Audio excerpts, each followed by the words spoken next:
حضرت ابو الحسن خرقانی دیکھنے میں دنیا میں کیا تھے؟ محمود غزنوی کی فوج کا ایک سپاہی تھے۔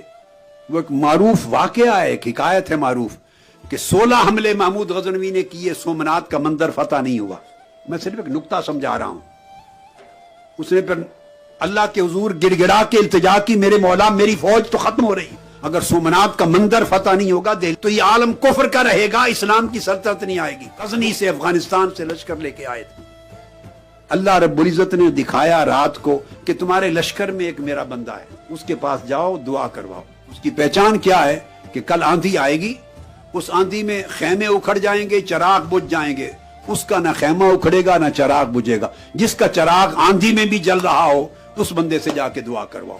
اللہ والے وہ ہوتے ہیں کہ اس نفس کی، دنیا کی، مال کی، حرص کی، لالچ کی، شہوت کی آندھیوں میں ان کے چراغ جلتے رہتے ہیں اور ان کے من کے خیمے نہیں اکھڑتے، ان میں ثبات ہوتا ہے، ان میں استقامت ہوتی ہے، کیونکہ ان کے دلوں کے خیمے اللہ کے ساتھ جڑے ہوئے ہوتے ہیں اور تیل اللہ کے عشق کا ان کو مل رہا ہوتا ہے، اخلاص کا مل رہا ہوتا ہے، اس لیے ان کے چراغ آندھیوں سے نہیں بجھتے۔ محمود غزنوی اگلی رات گیا، آندھی آئی، سب خیمے اڑ گئے، چراغ بجھ گئے۔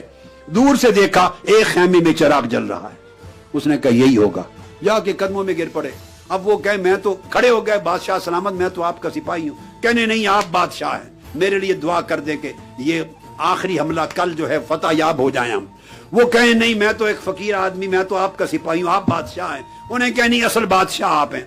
جب وہ بھانپ گئے کہ نہیں، محمود غزنوی کو خبر ہو گئی، انہوں نے اپنا قمیض دے دیا، کہا جاؤ اللہ سے مانگو، دعا کرو میرے قمیض کا واسطہ دے دے۔ محمود غزنوی نے اگلی رات جا کے اللہ کے حضور دعا کی کہ میرے مولا یہ بندہ جس کا چراغ نہیں بجھتا، جس کا چراغ تقوی نہیں بجھتا، جس کا چراغ ولایت نہیں بجھتا، جس کا چراغ صدق اور ورع نہیں بجھتا، جس کا چراغ ابدیت نہیں بجھتا، اس ابو الحسن خرقانی کے قمیض کا واسطہ یہ فتح یابی دے دے۔ سو وہ فتح ہو گئی، اسی فوج نے فتح کر لیا۔ واپس شکر ادا کرنے کے لیے آئے، شکرانے کے لیے۔ انہوں نے کہا کیا مانگا تھا؟ میں نے یہ فتح مانگی تھی۔ کہا کہ محمود غزنوی کو ارزاں فروخت ہے، ہمارا قمیض سستا بیچ دیا، جب واسطہ ہی دے دیا تھا قمیض کا، مولا کی بارگاہ میں پورا ہند مانگ لیتا، عطا ہو جاتا۔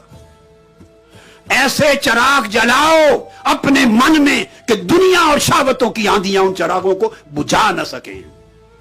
ظاہر کے سب چراغ بجھ جاتے ہیں، باطن کے چراغ جل جائیں اللہ کے تعلق میں تو نہیں بجھتے۔